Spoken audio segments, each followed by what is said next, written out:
ಸಖತ್ ಖಾರ ಬಣ್ಣ ಮತ್ತು ರುಚಿ ಆಚಿ ಚಿಲ್ಲಿ ಪೌಡರ್. ಸದನದಲ್ಲಿ ಈಗಾಗಲೇ ಶಾಸಕ ವಿಜಯಾನಂದ್ ಕಾಶ್ಯಪ್ನವರು ಕೂಡ ಭಾಗಿಯಾಗಿದ್ದಾರೆ. ಅವರ ಜೊತೆ ನಮ್ಮ ಪ್ರತಿನಿಧಿ ಮಾತನಾಡಿದ್ದಾರೆ. ಬನ್ನಿ ನೋಡ್ಕೊಂಡು ಬರೋಣ. ಲಿಂಗಾಯತ ಪಂಚಮಸಾಲಿ ಹೋರಾಟಕ್ಕೆ ಕಳೆದ ಒಂದು ವರ್ಷವಾಗಿದೆ. ಕಳೆದ ವರ್ಷ ಆದಂತಹ ಲಾಠಿ ಚಾರ್ಜ್ ಪ್ರಕರಣವನ್ನು ತನಿಖೆ ನಡೆಸಿ ವರದಿಯನ್ನು ಕೊಟ್ಟಿದೆ. ಇದರ ಬಗ್ಗೆ ಮಾತನಾಡಲಿಕ್ಕೆ ನಮ್ಮದೇ ವೀರಶೈವ ಲಿಂಗಾಯತ ಅಧ್ಯಕ್ಷ ಅಂತ ಕಾಶ್ಯಪ್ಪನವರಿದ್ದಾರೆ. ಅವ್ರು ಏನು ಹೇಳ್ತಾರೆ ಕೇಳೋಣ. ಸರ್, ಈಗ ಆಲ್ರೆಡಿ ಒಂದು ವರ್ಷವಾಗಿದೆ. ನಿಮ್ಮ ಸ್ವಾಮೀಜಿಯವರು ನಿನ್ನೆ ಪ್ರತಿಭಟನೆ ನಡೆಸಿದ್ರು. ಇಲ್ಲಿ ವಿಧಾನಸಭೆಯಲ್ಲಿ ಬೆಲ್ಲದವರು ಒಂದು ಕಪ್ಪು ಪಟ್ಟಿಯನ್ನು ಧರಿಸಿ ಪ್ರತಿಭಟನೆ ಮಾಡುವಂಥ ಪ್ರಯತ್ನ ಮಾಡಿದ್ರು. ಈಗ ಒಂದು ವರದಿಯನ್ನು ಸರ್ಕಾರ ಇನ್ನೂ ಮಂಡಿಸಿಲ್ಲ, ಆ್ಯಕ್ಷನ್ ತೆಗೆದುಕೊಂಡಿಲ್ಲ. ಮೊದಲು ಅದ್ರ ಬಗ್ಗೆ ಏನು ಹೇಳ್ತೀರಾ? ಎರಡನೇದಾಗಿ ಮೀಸಲಾತಿ ವಿಚಾರದಲ್ಲಿ ಏನು ಹೇಳ್ತೀರಿ ಸರ್? ನೋಡಿ, ಮೀಸಲಾತಿ ಬಗ್ಗೆ ನಮ್ಮ ಅಖಿಲ ಭಾರತ ಲಿಂಗಾಯತ ಪಂಚಮಸಾಲಿ ಟ್ರಸ್ಟ್ ಸಮಾಜ ವತಿಯಿಂದ ನಾವು ಮಾನ್ಯ ಮುಖ್ಯಮಂತ್ರಿಗಳಿಗೆ ಭೇಟಿಯಾಗಿ ಏನು ಹಿಂದುಳಿದ ವರ್ಗದ ಪೂರ್ಣ ಪ್ರಮಾಣದ ವರದಿಯನ್ನು ತೆಗೆದುಕೊಳ್ಬೇಕು. ಯಾಕಂದರೆ ಮಧ್ಯಂತರ ವರದಿ ಮೇಲೆ 2D 2C ಅಂತ ಘೋಷಣೆ ಮಾಡಿದರು. ಅದು ಸುಪ್ರೀಂ ಕೋರ್ಟ್ ತಡೆಯಾಜ್ಞೆ ಕೊಡ್ತು. ಅದು ಇನ್ನೂ ಸುಪ್ರೀಂ ಕೋರ್ಟಲ್ಲಿ ತಡೆಯಾಜ್ಞೆ ಇರೋದ್ರಿಂದ ನಾವು ಮತ್ತೆ ಮುಖ್ಯಮಂತ್ರಿಗಳು ವಿನಂತಿ ಮಾಡಿಕೊಂಡ್ವಿ, ನೀವು ಪೂರ್ಣ ಪ್ರಮಾಣದ ವರದಿಯನ್ನು ತೆಗೆದುಕೊಂಡು ನಮಗೆ ಮೀಸಲಾತಿಯನ್ನು ಕೊಡಬೇಕು ಅಂತ ಹೇಳಿದ್ದೀವಿ. ಮುಖ್ಯಮಂತ್ರಿಗಳು ಕೂಡ ಹಿಂದುಳಿದ ವರ್ಗ ಆಯೋಗದ ಅಧ್ಯಕ್ಷರಿಗೆ ಕರೆದು ಮಾತಾಡಿ ನಮ್ಮ ಮುಂದೆನೇ ಅವರು ಮೀಸಲಾತಿ ಬಗ್ಗೆ ಅವ್ರಿಗೆ ಸೂಚನೆ ಕೊಟ್ಟಿದ್ದಾರೆ. ಇನ್ನೂ 12 ಜಿಲ್ಲೆ ಸರ್ವೆ ಆಗಬೇಕು. ಸರ್ವೇನ ಮುಗಿದೇ ಮಧ್ಯಂತರ ವರದಿ ತೊಗೊಂಡು ಇವ್ರು ಕೊಟ್ಬಿಟ್ರು. ರಾಜಕೀಯ ಮಾಡಿದ್ರು ಇವರು ಹಿಂದಿನ ಸರ್ಕಾರ. ಅದಕ್ಕೆ ನಾವು ವಿನಂತಿ ಮಾಡ್ಕೊಂಡಿದ್ದೀವಿ, ಕೊಡ್ತೀನಿ ಅಂತ ಮುಖ್ಯಮಂತ್ರಿಗಳು ಈಗಾಗಲೇ ಭರವಸೆ ಕೊಟ್ಟಿದ್ದಾರೆ. ನಮಗೆ ವಿಶ್ವಾಸ ಇದೆ ನಮ್ಮ ಸರ್ಕಾರದ ಮೇಲೆ, ನಮ್ಮ ಮುಖ್ಯಮಂತ್ರಿಗಳ ಮೇಲೆ. ಕೊಡ್ತಾರೆ, ಪೂರ್ಣ ಪ್ರಮಾಣ ವರದಿ ತೆಗೆದುಕೊಂಡು ಕೊಡಬೇಕಲ್ಲ. ಕೊಡೋವರೆಗೂ ಕಾಯೋದಿಲ್ಲ. ಜನರು ದುಡ್ಡು ಹಾಳು ಮಾಡೋದು, ಪಾಪ ಎಷ್ಟು ಸರಿ ಅಂತ ಬರ್ತಾರೆ ಜನ ದುಡ್ಡು ತೊಗೊಂಡು ಎಲ್ಲ ಸುಮ್ಮನೆ ದಾರಿ ತಪ್ಪಿಸುವಂಥದ್ದು. ನಿನ್ನೆ ನೋಡಿದೆ ನಾನು, ನಿನ್ನೆ ಏನು ಇಲ್ಲಿ ಮಾಡಿದ್ರು ಇವ್ರಿಗೆ ಒಂದಿಷ್ಟು ಜನಕ್ಕೆ ತಲೆ ಕೆಟ್ಟಿದೆ, ರಾಜಕಾರಣ ಮಾಡ್ತಾಯಿದ್ದಾರೆ. ಅಲ್ಲಿ ಹೋದವರು ಒಬ್ಬರು ಕಾಂಗ್ರೆಸ್ದವ್ರು ಇಲ್ಲ, ಒಬ್ಬರು ತೋರಿಸ್ರಿ ನನಗೆ. ಎಲ್ಲ BJP ಮಯ. ಆ ಹೋರಾಟವನ್ನು ದಿಕ್ಕು ತಪ್ಪಿಸಿ ಸ್ವಾಮೀಜಿನೂ ಕೂಡ BJPಗೆ ಹೋಗ್ಬಿಟ್ರ.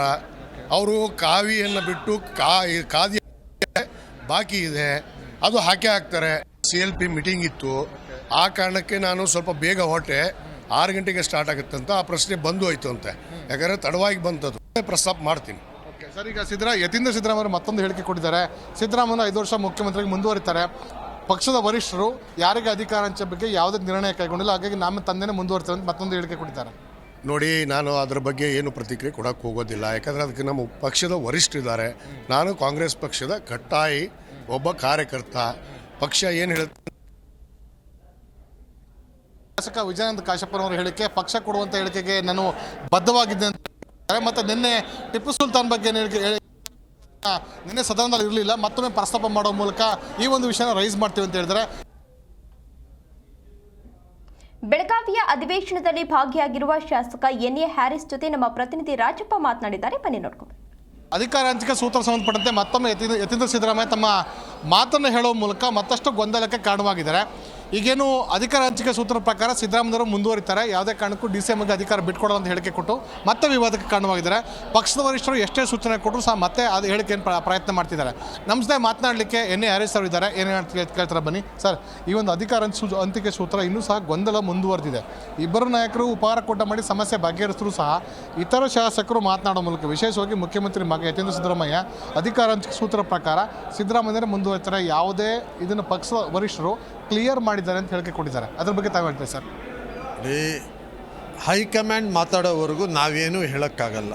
ಹೈಕಮಾಂಡಿಂದ ಏನು ಬರುತ್ತೆ ಅದು ಮಾತ್ರ ನಾವೆಲ್ಲ ಕೇಳಬೇಕಾಗಿರೋದು.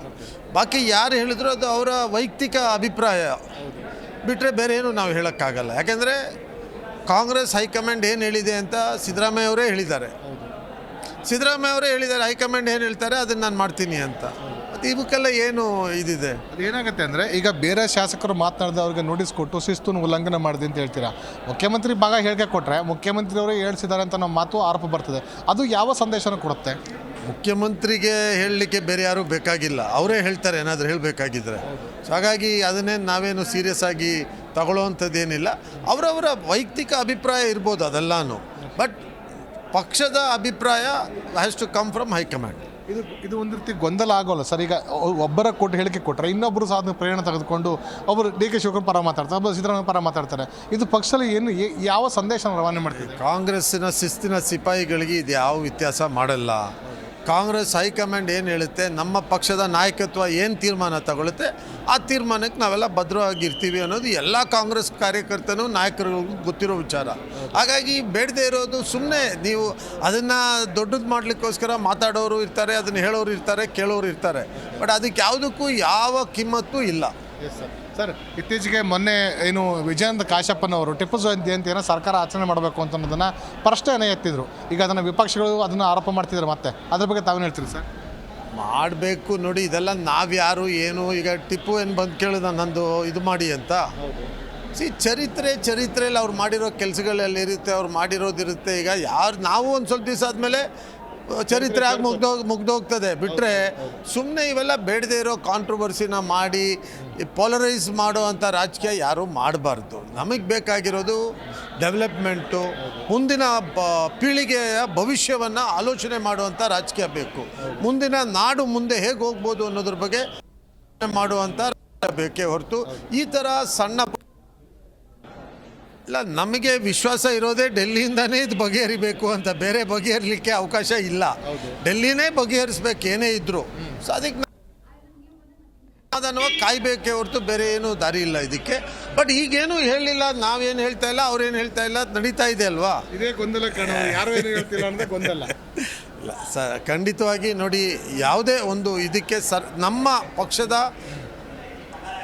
ಕೇಂದ್ರ ನಾಯಕತ್ವ ಮಾತಾಡೋವರೆಗೂ ನಾವೇನು ಮಾತಾಡೋಂಗೆ ಇಲ್ಲ. ನಾವು ಮಾತಾಡಲೂಬಾರ್ದು ಅಂತಾನು ಹೇಳಿದ್ದಾರೆ. ಹಾಗಾಗಿ ನಾವ್ಯಾರು ಮಾತಾಡದೇ ಇರೋದೇ ಸೂಕ್ತ. Thank you sir. ಮಾತನಾಡಬಾರ್ದು, ಪಕ್ಷದ ವರಿಷ್ಠರು ತೀರ್ಮಾನ ಕೈಗೊಳ್ಳೋ ತನಕ ನೀವು ಮಾತನಾಡೋದು ಸಹ ಪ್ರಯೋಜನವಿಲ್ಲ ಅಂತ ಅನ್ನೋದನ್ನ ಸಂದೇಶವನ್ನು ನೀಡ್ತಿದ್ದಾರೆ. ಕ್ಯಾಮರಾಮನ್ ನಾಗಭೂಷಿತ ರಾಚಪ್ಪ ಸುತ್ತೂರು, ಜಿ ನ್ಯೂಸ್ಗಾಗಿ ಬೆಳಗಾವಿಯಿಂದ.